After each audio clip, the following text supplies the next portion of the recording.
What's up, everybody? Thanks for tuning in to the Crash Bang Boom Drumming Podcast. Today's guest is Rick Smith, who made his second appearance on the show when his glorious melodi-stoner doom band Torche came through Brooklyn in support of their new record Admission, with Where Your Wounds as the supporting act. And if you haven't heard my interview with Where Your Wounds drummer Chris Maggio, formerly of Trap Them and fill-in for Mutoid Man, check out episode 121 as well. No shortage of killer drumming that night, that's for sure. In any case, Rick and I hadn't talked in over 2 years, so we got to chat about what he'd been up to since our last talk, as well as collecting drums and fanboying out with Baroness and how he's been more focused on playing in the pocket, as well as the new lineup and how it affected the writing process of the new record. So check it out.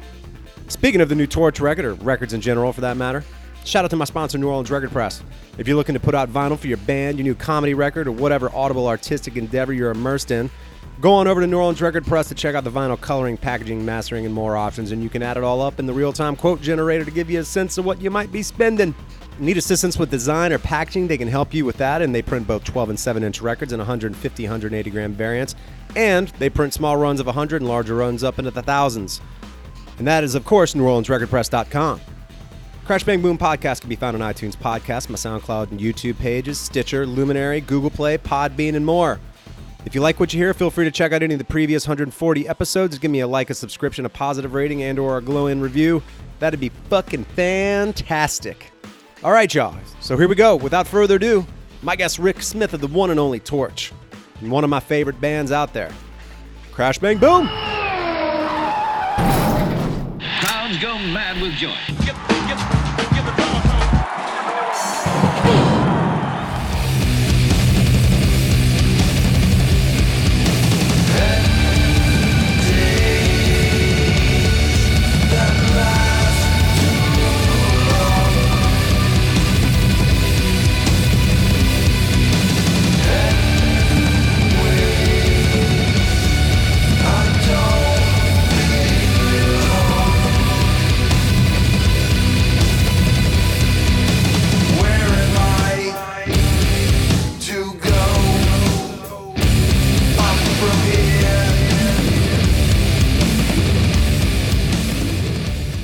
My long-lost brother, Rick Smith from Torche. What's happening, dude? What's up? What's up? When I come across somebody with the obscure last name of Smith, I feel like we got to stay in touch. I just like to know there's others out there. Bald and beard, too, We're like we a got cult. That. Yeah, my eyesight's pretty good, Yeah, mine's a little, Yeah. questionable. How's the hearing's holding up okay? Oh, it's terrible. It's terrible. Yeah, That's right. It's awful. We might have actually talked about that. We were just talking about earlier. Last time I talked to you was 2.5 years ago. I've done 120 episodes of this since then. Damn, that's a lot. And it's a long time ago. Yeah, it's yeah. wild. I've since had a kid. The Neanderthal in chief had just been elected, I think, a month prior to us doing that interview. So we were coming off the heels of that. There was all kinds of wild shit happening. Y'all were on tour with Whores and Red Fang, I believe, at the time. Yep, it's kind of crazy, actually. I think that a lot can happen in that little bit of time. Well, good, because we talked about a good bit of stuff last time, so now we can talk about what's been going on the last 2.5 years. Yeah, for sure. There's obviously been a lot. Yeah. Yeah, man. Congrats on the new record Admission. Thank you. Just hot off the presses in July.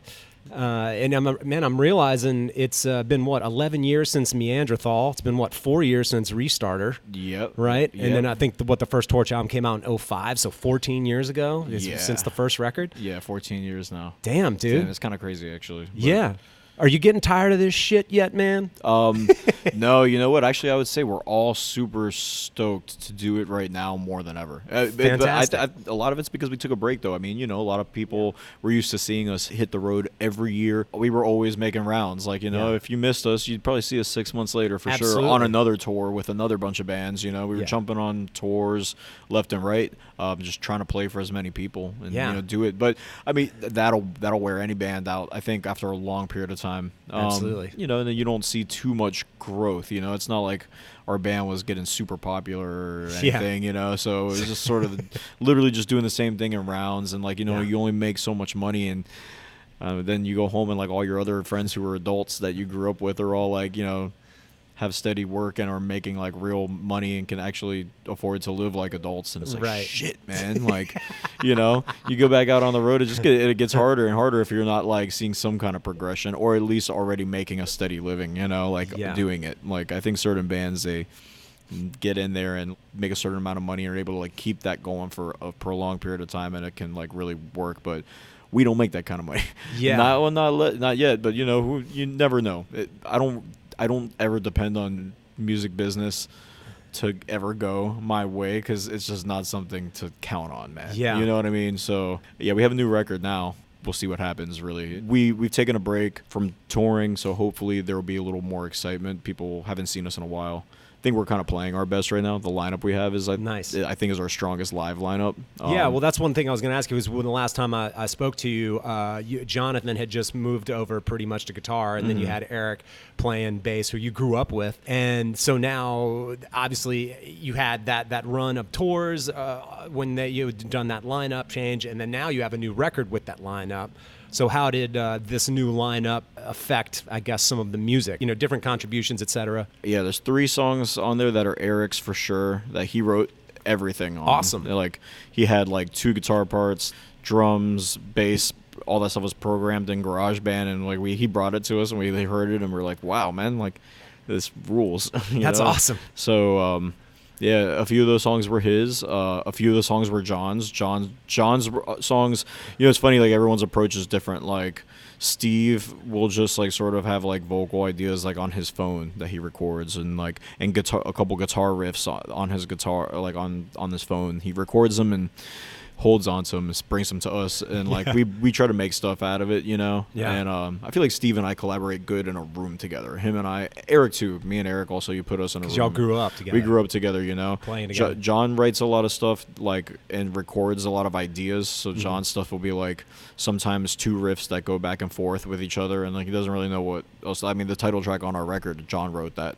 That's a great song. It's a great song. I mean, yeah. So like I mean, it's funny. Like, everyone's approach is different. Like, John's approach, you can hear like that song's 2 parts back and forth pretty much the whole time. That's kind of like John's sort of vibe. It's always a little more straightforward, and it's usually something really catchy. So like it kind of works to be able to listen to it over and over. Right. Changes Come was John's song, the last song Nice. on the album, and I think that one's also kind of the same thing. It's just like minimal in a way, like repeats over and over for a while, slowly changes into something else, and kind of it's cool. And like a lot of those were just John. Yeah, John had these riff ideas, recorded just the riff over like a metronome or like a weird little drum app thing playing, and we heard those, and we were like, yeah. I mean, John had a bunch of stuff, and we picked out what we thought sounded Torche like, and same thing with Eric. Eric had tons of demos. Both of them really came with a bunch of ideas, and then me and Steve had some songs, like some of the stuff that's on the record,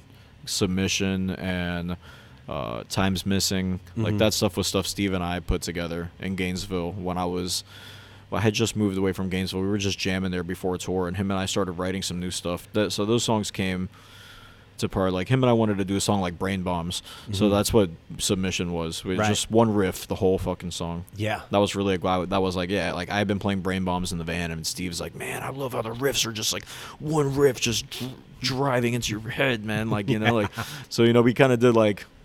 We do it and it sounds all trippy and not so relentless, I guess. But like the point was to make it like relentless and just like nonstop, same riff over and over. But yeah, thing morphs into its own thing. That's in normal Torche fashion. It just morphs into its own thing. But yeah, and then like, Time's Missing was definitely like me and Steve doing something that was like I wanted to do a song kind of like a TransAm song.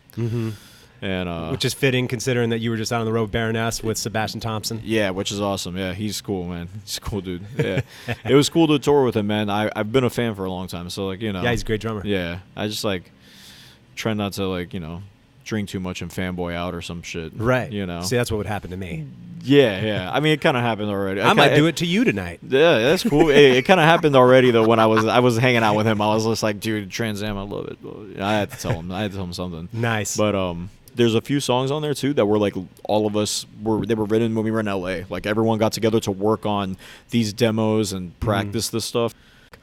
Like, Reminder was something that Steve had all these riffs ideas for, and then me and Eric kind of put all the rhythm start and stop parts together for that. Okay. Over Steve's stuff.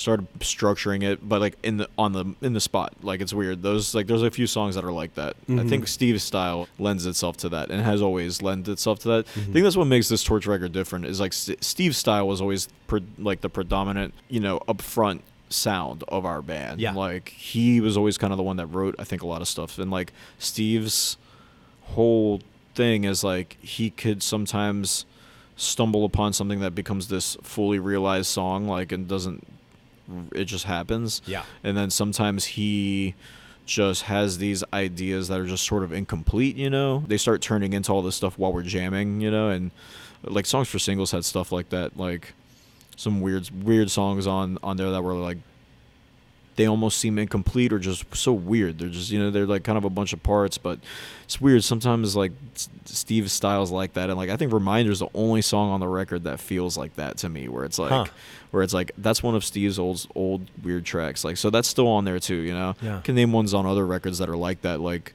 on Songs for Singles for sure, the Shine on My Old Way song, just a weird song. Yeah.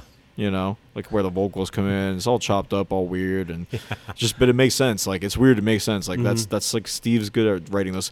Floor has songs like that for sure. Weird parts, and then like, short little thing happens at the end only one time, and that's kind of it, Like, definitely. So, there's definitely, I think that's kind of cool. The record has, and then there's like Inferno, which is like all of us wrote that. That's actually Eric's riff.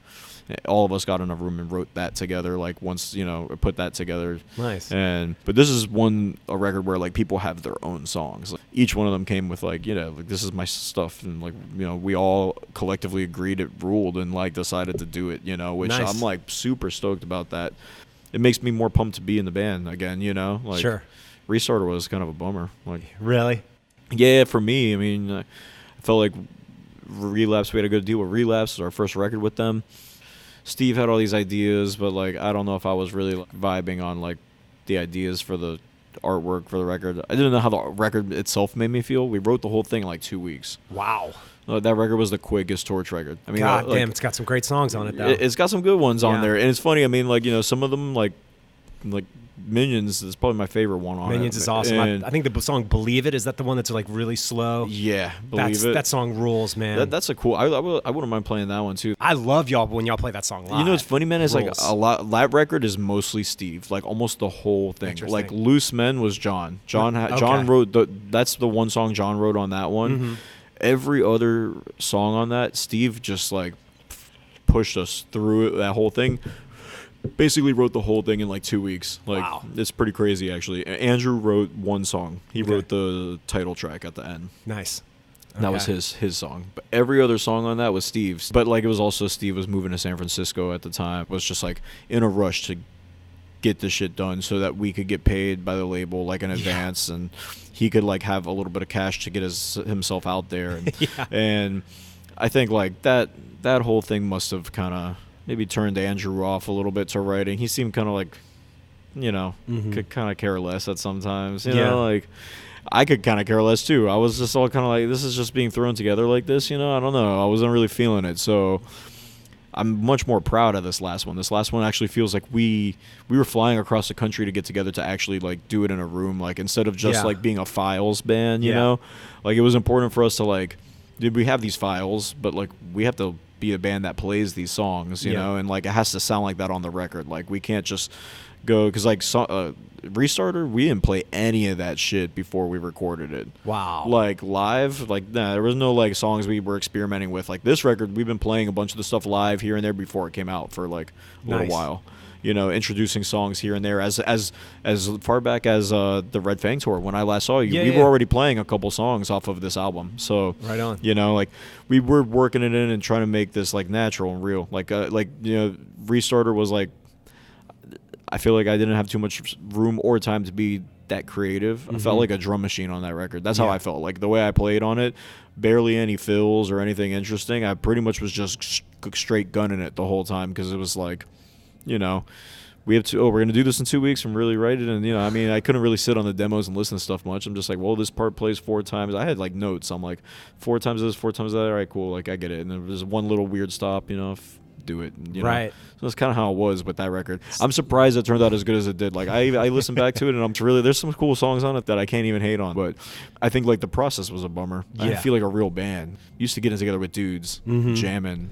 Well, yeah, I mean, you and Eric are in Miami, and then Jonathan and Steve are in L.A. John's back in Miami now. Oh, he is? John moved, so at least 3 of you were back there. Yeah, he moved back right when we were about to track the record. Oh, cool. A year ago. So it was kind of like he had planned on it. His girlfriend is a successful tattoo artist and was living in LA and doing really well for herself there, but had an offer to work in a cool shop in Miami. Oh, right on. And she's from Florida too, and that they both missed Florida. They were over the LA like life. I mean, it's funny. I mean, some people would be like, Miami, why? Because especially Miami people. I don't know what it is. Some Miami people, you either love or hate Miami. Like some of the people that love Miami forever, they're 305 for life, bro. They're never leaving.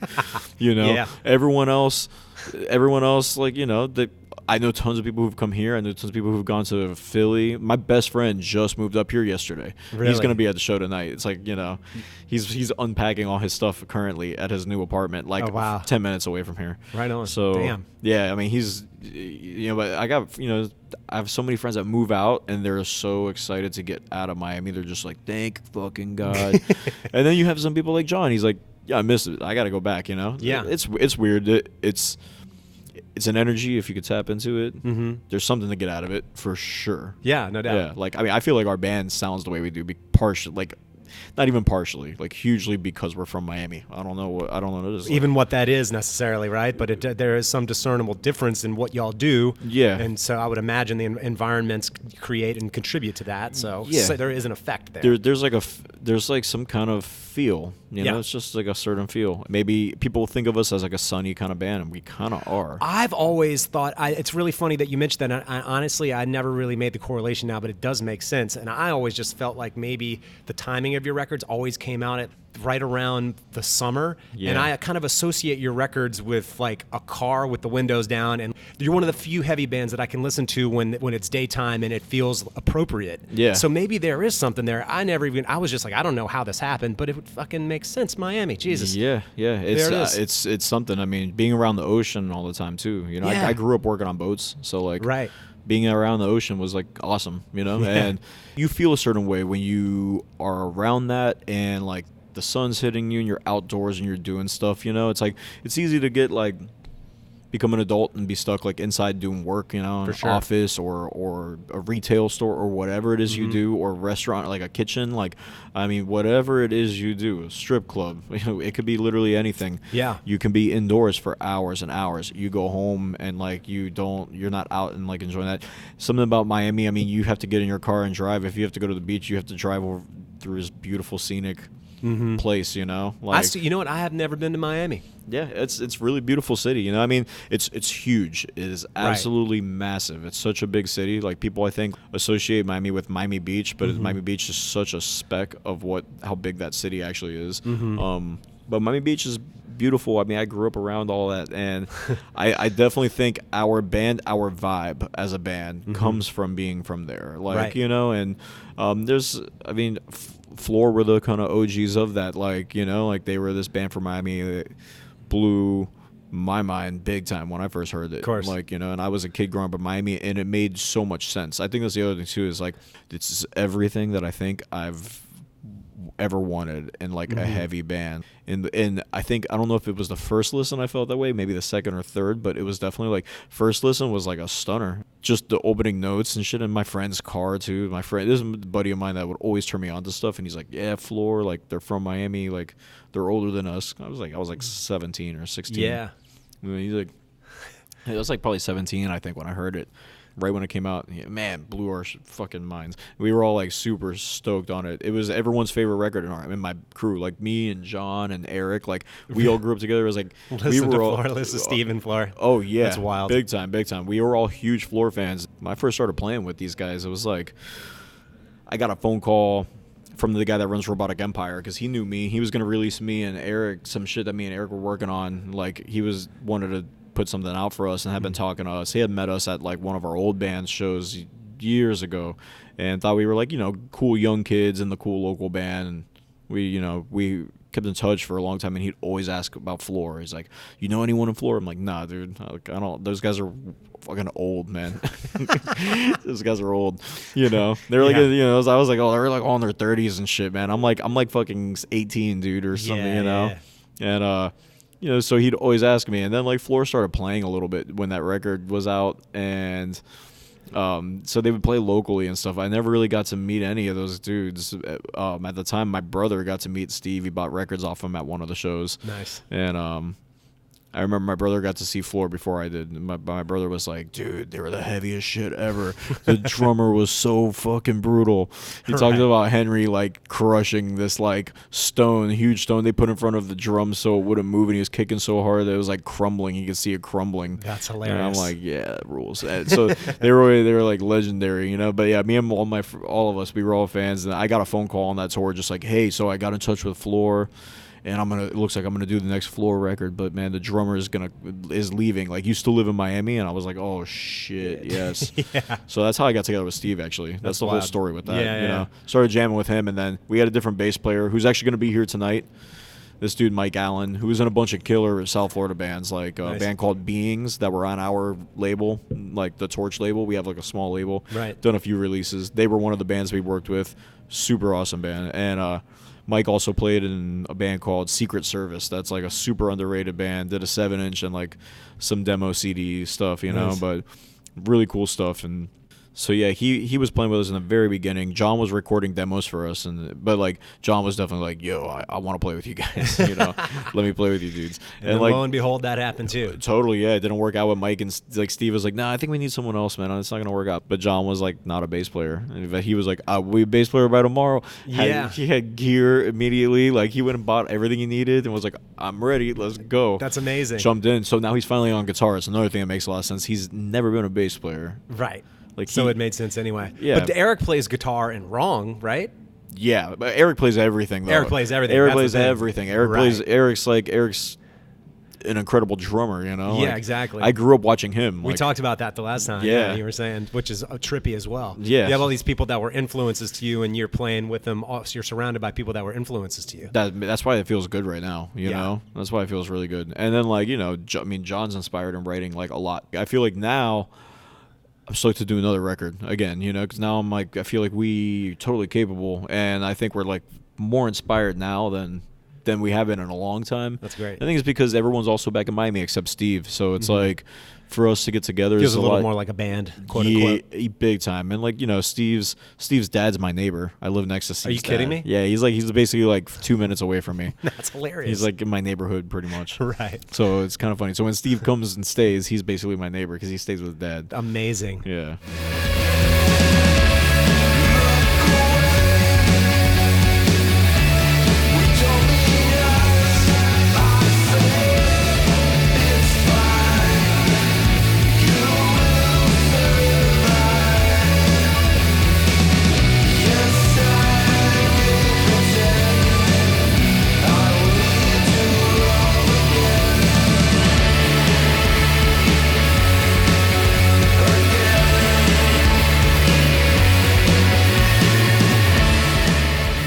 Well, when it came time to record this, and it sounded like y'all were able to spend more time, obviously, going into it. So, and you being a little bit more confident going into it, and ultimately, I'm imagining being able to prepare yourself and maybe even chart out or map out some of the parts and some of the fills, et cetera, that you didn't necessarily feel like you got to do on Restarter. Do you feel like that is a little more evident in your playing on this record? Yeah, totally. And having Eric involved too influences stuff as well. When I was doing takes of things, he's like, man, like on this part, like do this shit or do that, and like he's always right with stuff like that a lot of the time, you know. Him and I did a lot of him and I were in another band, House of Lightning, together. Okay. And that's with the drummer Floor. So right. It was like, so it's the three of us, and like in that band, Eric would program out a bunch of stuff, and like sometimes I would feel that like some stuff needed to be changed, and he'd be like, yes, totally, and he would like change stuff around. He also knows how I play, so it's funny. Right. Like Eric knows how I play. It's working with him easy in that way for me. There's definitely things like this record, I definitely map stuff out. I still feel like I played more minimal on this similar to maybe how I do on Restart. It's heavy. It's heavy playing. Sure. It's not a lot of. That's what you do. It's not a lot of like super fast or flashy stuff, because there's like other songs on some of the records where I'm like real fast. Like first song on Neanderthal had a lot of fast stuff. Yeah, right. I love mean, that Songs stuff. for Singles was fast too. There's a lot of fast stuff on that. Yeah. This record's slow. This record's like slow and groovy, heavy, psychedelic. Yeah. Its own thing. It's a little different than the rest of the stuff in that sense. So my playing's different on it. I played more relaxed. I still beat the fuck out of the drums. It's a hard balance to strike, really, in that you're trying to hit something with power and conviction, but you don't want that to affect ultimately the feel of it, right? It seems almost impossible. It becomes a weird dance. That's what it becomes. It becomes a weird dance up there, like you gotta kind of like sway your whole body to the thing and like fall into the beat a certain way. You gotta play I've the noticed cymbals. you doing that more, by the way, over the years with particularly slow songs. I've watched you kind of sway your body with it almost to keep time a little bit easier. I have to. Yeah. I got to feel it. I have to feel the wave of what we're playing. Like if I'm just there and I'm counting in my head, I get in my head about it. Yeah. And I'll start flipping out. I'll stiffen up. You start stiffening up and you can hear it in the beat, man. So to keep it fluid, I have to like really kind of get in that weird totally dance, and Torche isn't like a metronomic band to where you could play the entire night on click tracks, for instance. Like it would affect it completely. It would affect the feel of everything for everything. And then you have like a little tempo adjustments within songs as well, so it's just like, what are you gonna map all that shit out, and then ultimately it wouldn't feel right. It wouldn't feel right. No. But I feel like we've been playing closer to the tempo of the record this time. I'm going into it more calm. It's really crazy, but like I get up on stage historically with Torche. I get up on stage and start playing, and immediately I'm tensing up and I'm going hard at it. Yeah, me too. I'm going at it. I feel like my hands are filled with concrete at times. Like I just blow my hands out within the first song, and I'm like, how am I going to get through the rest of the set? Yeah, I've already fucked my whole body up. Totally. It's kind of crazy. That's the biggest thing. Is like I've been trying to relax. I've been trying to like. It's about breathing, man. It's about breathing. So much about breathing. So if much you about hydrate yourself, and if you can figure out a way to breathe, kind of within the tempo, because that's the thing. I mean, you're feeling this tempo, and your breathing is kind of is affected by that. So if you can find a way to breathe within the varying tempos of a set, you're going to feel better, and you're not going to tire yourself out as much, and the feel is going to be better. But that's fucking hard to do. Totally. I'm like working at it. It's something that it's one of the things I work at most, drumming. Yeah. Like I actually, like more than chops or rudiments or any shit I probably should be working on. Yeah. I'm always working on stamina stuff. For me, it's always more about like how do I play really loud, also like trying to play cymbals different, because I'm playing so slow. You can't bash cymbals when you're playing slow, because then you have that weird problem where like you're hitting the cymbal on its upswing and you're like it still happens to me, because I get into it sometimes. You just bash away a little, but trying to play the cymbals with sort of finesse, but hit the drums really hard. Right. So that's a dynamic thing. That's also tough. Yeah, I might have even talked about that. Like, I can't remember. Maybe the last time, because I feel like the last time we talked, I was definitely working hard at that, like constantly. I'm always working hard at that, like to find that finesse and like still have the power. I noticed that about like Henry from Floor. Like he would do certain things where like he'd accent stuff, and it would be like,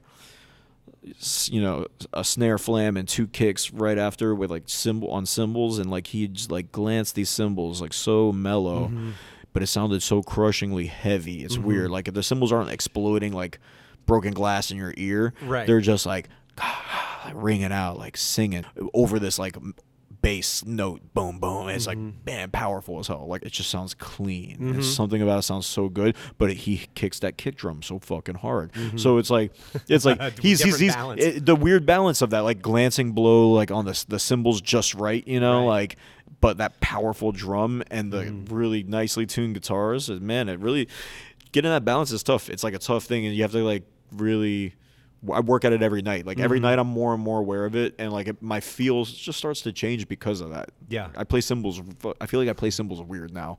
Interesting. I see videos of myself like a few years ago, and I feel like now I see videos of myself, I'm like, I don't even know if I like look weird playing or not. Like I can't tell, Like now that I know this, I'm going to watch you tonight and try to figure out what's going on. Yeah. Because when I think about your playing, I think about just a kind of overall high dynamic and a kind of crushing sound of cymbals, and that for me is kind of what I think of when I think about your sound, and I love it personally. Yeah. And it works with Torche. It's kind of, that's just part of the whole chemistry of it all, right? For sure. But yeah, mixing it up and having the dynamics of that can always open up something else. So. Big time. And the cymbals are still like loud through our set, for sure. But like I I'm more aware of them being abrasive or like, you know what I mean? Like there's like a certain threshold they can take where they just don't sound good anymore, you know? So I'm like really trying to find that and also not overpower the band. I really like the idea that like the cymbals are like a light wash over this like pristine, huge, crushing kick and snare along with some riff, you know? Like that's a good balance. You're balancing or mixing, self-mixing, you know, trying to like, you know, so that way when I would need to like really explode out and something crushes,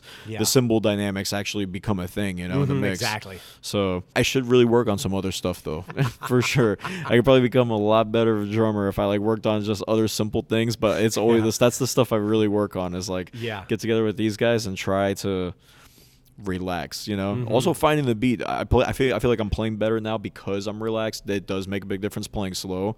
I'm not like stiffening up and playing the beat like ahead at all. We actually recorded some of the sets on this tour, like professional. Oh, cool. Like, so you can go back and really assess it. Well, I think we're gonna release some stuff. Some of it might get released soon down the line as like bonus tracks for something that we're gonna do, but we're trying to get that stuff like together and do as much of that kind of stuff as possible on this tour. So we've just recorded a bunch of the sets and listened back in the van after. Like, you know, they sound great. Like, I mean, hearing them back, I'm like, man, they sound really good. And the thing I like most about it is like my playing, particularly in the past, like when I've heard live recordings or seen video, I feel like I play everything way faster.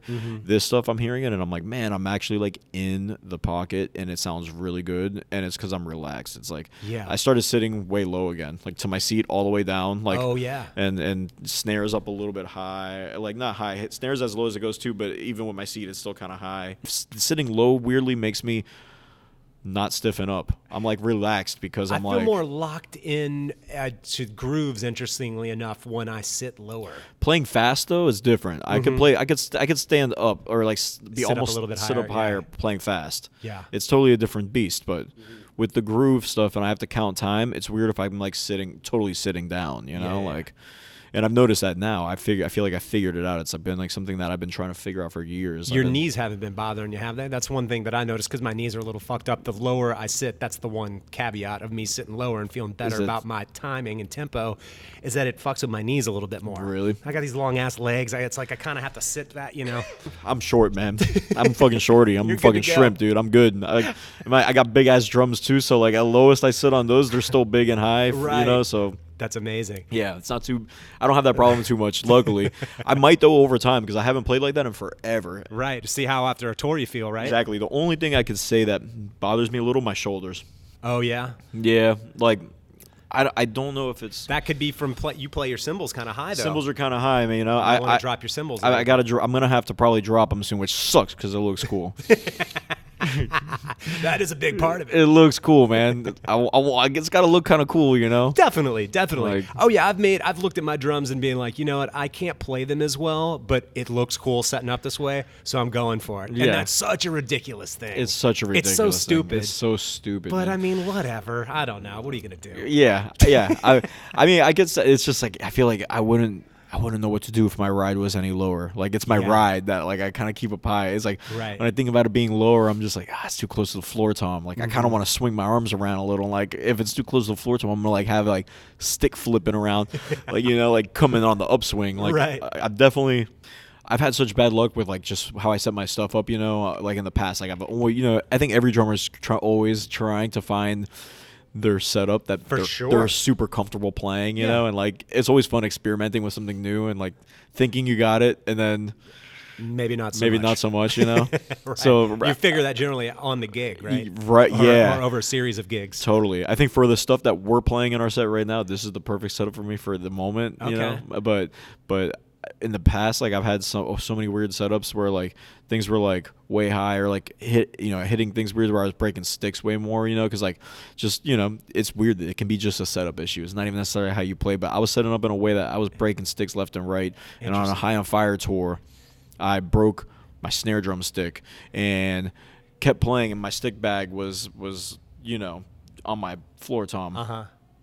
So I went to throw the stick underneath my right arm. Like, I don't know why I did it that way, but I threw it, you know, like this, like across my arm. Across your body underneath your arm? Across my body underneath my arm, so that I could go down and grab a stick out of the bag right there at that same spot. Right. And when I was coming down on the crash, still playing, the stick went right up in my arm. Like, it actually got caught between the floor tom and my arm. And stabbed me in my arm. And I was playing. And I didn't even notice, but the thing was sticking out of my arm. Are you serious? And all the people in the front row, the kids in the front row, I could see their faces. They're like, what the fuck? You had a drumstick stuck in your arm? Yeah, stuck in my arm. And I was playing, and I could feel it tugging on my skin. Like, I could feel the weight of it, like, moving around. And I'm like playing, and I was like, I look at it, and I'm just like, oh, fuck. And my natural reaction was, of course, to just tear it out. I tore it out, and it started spraying blood, like, all over my floor tom and stuff. And I'm playing, and the kids in front were like losing their minds. They were just like hands on their head, just like, what the fuck? Oh, it was pretty gnarly. Yeah. And I had a little like, it was in there pretty good. Gash with some wood chips in it? I had a little gash with wood chips. I had to like get some pliers and pull the wood chips out and stuff. Jesus, dude. And I thought I was maybe gonna have to get stitches, but I just put some butterfly band-aids on it, and it like closed up just fine. Damn, dude. Yeah. That is it was like wild. a tiny little mark, but it's nothing now. So man. But yeah, that definitely happened. So now I get scared with, like, I'm always like, I haven't been breaking sticks for shit, luckily, now on the way I'm set up right now. So I'm stoked. I'm like, I hear you. No sticks breaking. Cymbals, I haven't been breaking cymbals either. Like, that's great. It's been good. I'm finding that. Yeah, sweet spot. I think that's another thing too, is like, I was like destroying cymbals for years. Oh, absolutely. Just destroying them. And like, I've probably had to get a new set of cymbals once a year now, where I used to get them like once a tour. Oh, really? Yeah, now they last me multiple tours. Sometimes, like, that's great. My last set, I almost had my last set of Zildjians for 2 years before any cracks or anything. And, wow. And using them for like Cavity, Caveman, Cult, Torche, obviously, like playing with all those bands. Nice. So I mean, I've had those same cymbals. They haven't failed me. That's impressive. They just I had a crack in my ride, and so my crash was fine. I was just like, I'll get an extra crash just in case I've got a crash and a ride from them. And awesome. Yeah, they sound so good. Sweet. Zildjian, I love Zildjian. Me too. I always have to shout them out.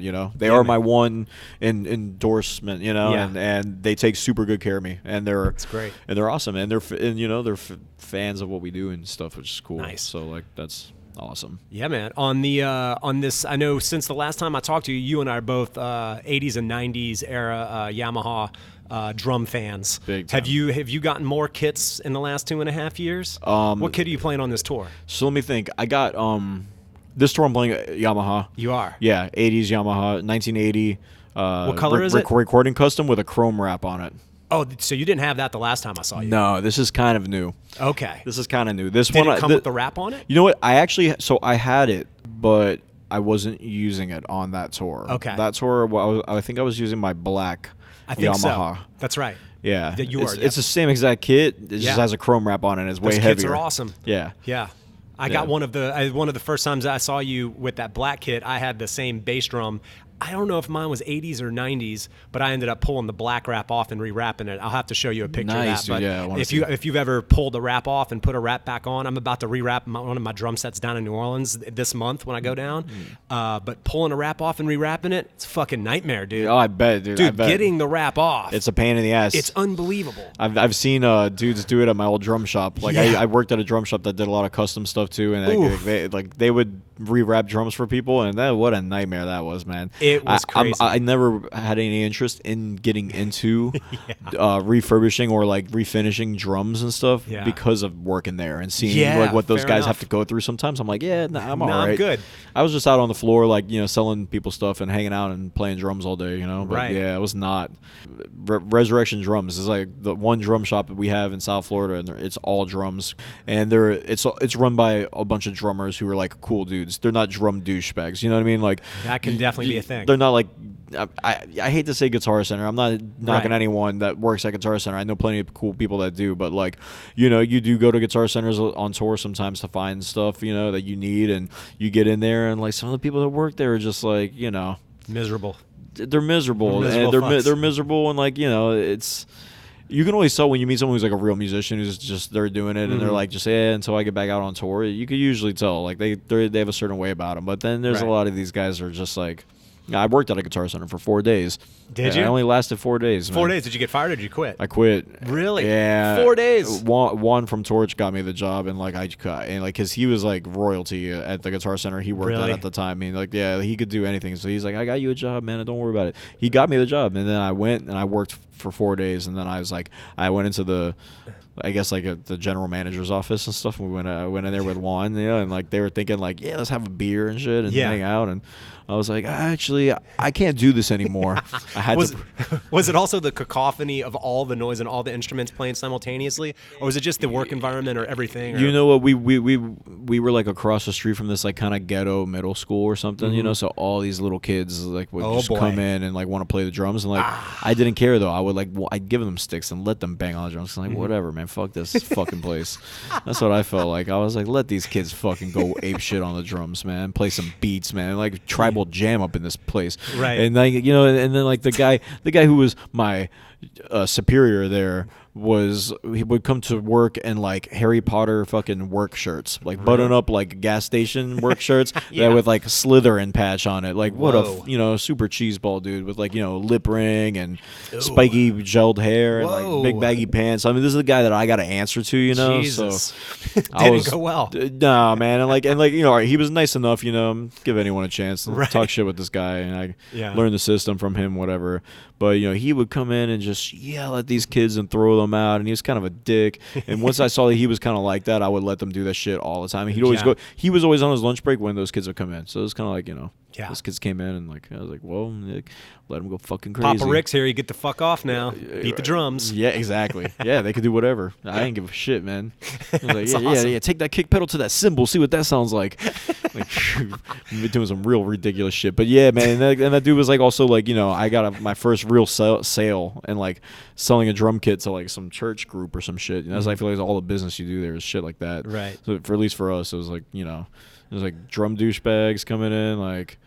With I don't know, just talking about their gigs, and I don't know, man. It's just not my scene, dude. Like I couldn't hang, and like Juan was so disappointed in me. He was like, making me look bad. I'm sorry, dude. That's the way it goes. It's yeah. I worked at one music store. I got fired from it actually. Really? Yeah, I because I'm a fucking talk loud. I've mentioned it before on the podcast, but this family came in and they had like one type of drum set there. I think it was like one of those CB100. It was like that super like super shitty low end kit. And this family came in, a mother and her son, and she was like, I'm thinking about buying a drum set for my son. Like, what do you think about this drum set? And I was like, I got to be honest with you. I think you'd be better trying to find something used in the paper. You might be able to find like a Tama or one of the main name brands would be older, and you can get like an old kit. And this was in the 90s when you could still find kits pretty cheap, and you still can, I guess. But needless to say, the owners heard me say that, so that was it. I got fired. So I lasted, not long. Yeah, I might have lasted a month. Yeah, that job sucked too. Honestly, I never want to work at a music store. No, man, and that's why when I went into Resurrection Drums, I've been in there before, but it was like I hadn't been. This is so many years after my Guitar Center. My Guitar Center stint was in 2004 to 2005. Yeah. That somewhere in that time period, around first Torche record, that era. Okay. It was definitely when we were making the first record. Yeah. I worked there, but then years later, I started working at Resurrection Drums.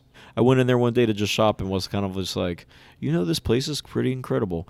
Hundreds of drum kits, like all used, vintage, amazing stuff. Awesome. Multiple Vista lights, like huge sizes, stacked up. Like, and I mean, I like my Yamaha I'm playing right now. I bought it from them. No way. Yeah, I bought it from them. I got 2 kick drums, 2 24s. Really? Yeah, 224 chrome. It's like a chrome monster death metal kit. That's awesome. Old 80s recording customs. I got 13, 14, 16, 18 toms for it. Nice. 2 24-inch kicks. Are you playing the 14 and the 18 or the 13 and the 16? 14, 18. You are playing 14. Yeah, so 24, 14, 18? Yeah, that's nice. what I'm playing on. Yeah. Nice. And then, but yeah, I've got a monster version of that kit that I got from them, But they've got so much good stuff in there. I mean, that is badass. All the classic, anything that you want.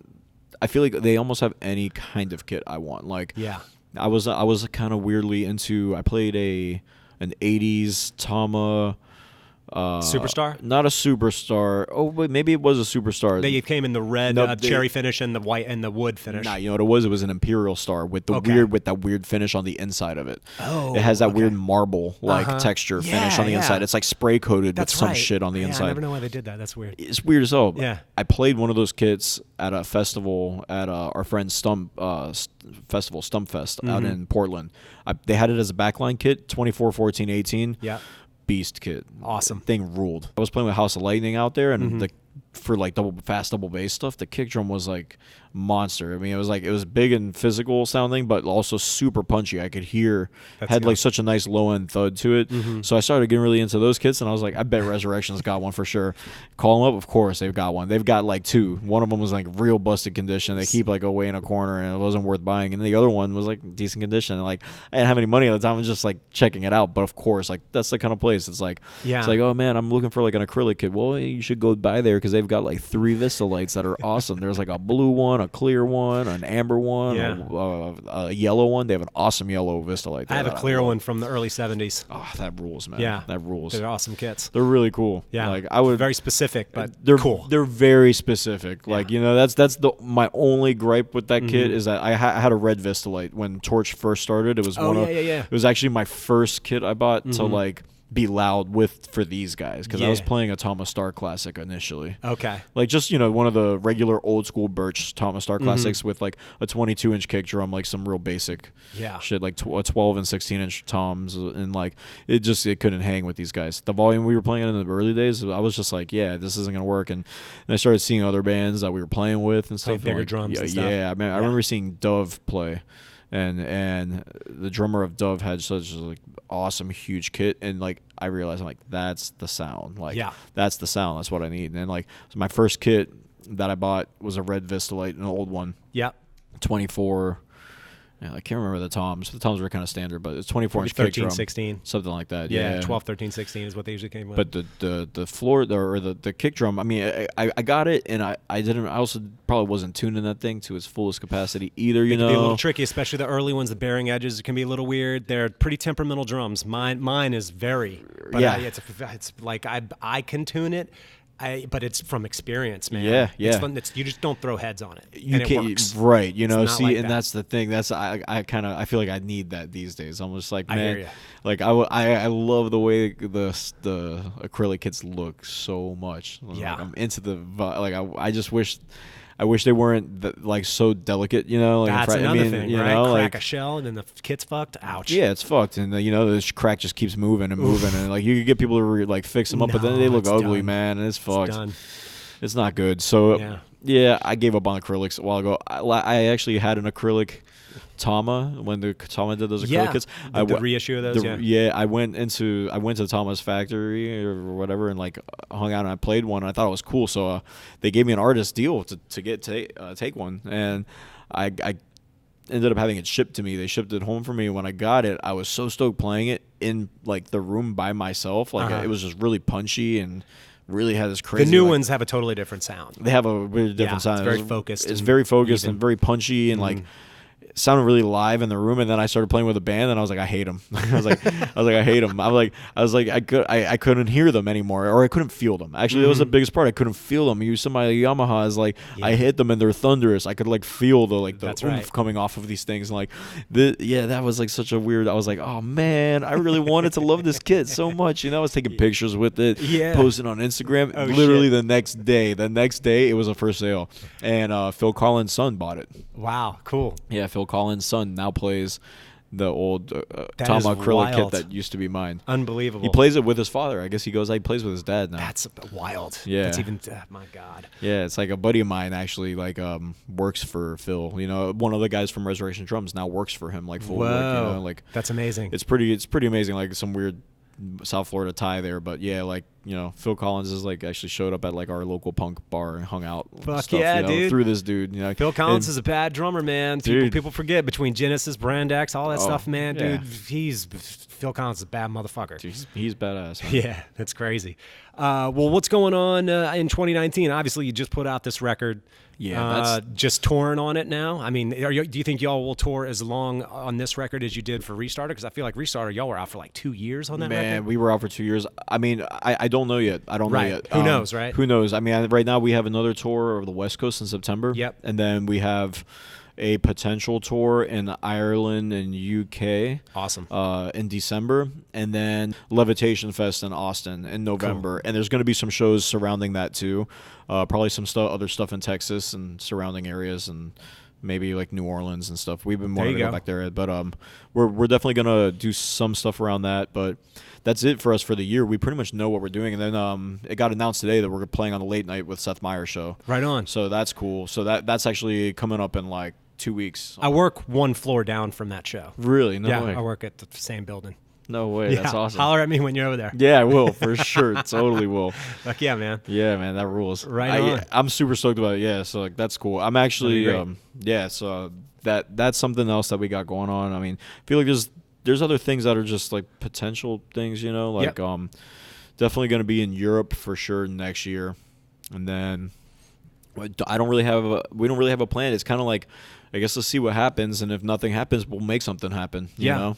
Well, what's great is that at y'all's ages and everything, that you've kept yourself open enough and free enough in your schedules and your commitments and everything else to where y'all can still do this. It's crazy. That's an important thing, and it is hard to do. It's so hard. It is so, especially to find 4 people to do it. Yeah. Oh, yeah. Right? And it doesn't get easier through the years either. No, you know? nothing gets easier. No, nothing gets easier. I have a child now. I'm like, well, that shit just got more complicated. Oh, hell yeah. Everything's more fucking. Leaving the house is complicated. Yep. Like spontaneous plans. What the fuck are those? Yeah. You know? There's no such thing anymore. There's no such thing. I mean, when I'm in Miami, I guess I could still do the spontaneous, like, oh, there's a show happening on the street. I'll just go, you know? Yeah. But like, I understand completely. Like, my girlfriend's got 2 kids. When I'm with her, I'm not going anywhere. I don't want to go anywhere, actually. Like, you know, it's like, hanging out. Just hang out, man, and chill. Absolutely. I get it. It's totally, you know, different thing. Yeah, man. Well, I'm excited for y'all, man. I hope 2019 is the best. Thanks, as always, for catching up. And I guess I'm going to get high as fuck and step myself into the Church of Torche and rock the fuck out tonight. Fuck yeah. I'll join you. Yeah, man. For sure. All right, buddy. Good talking to you. Man. Good talking to you, too.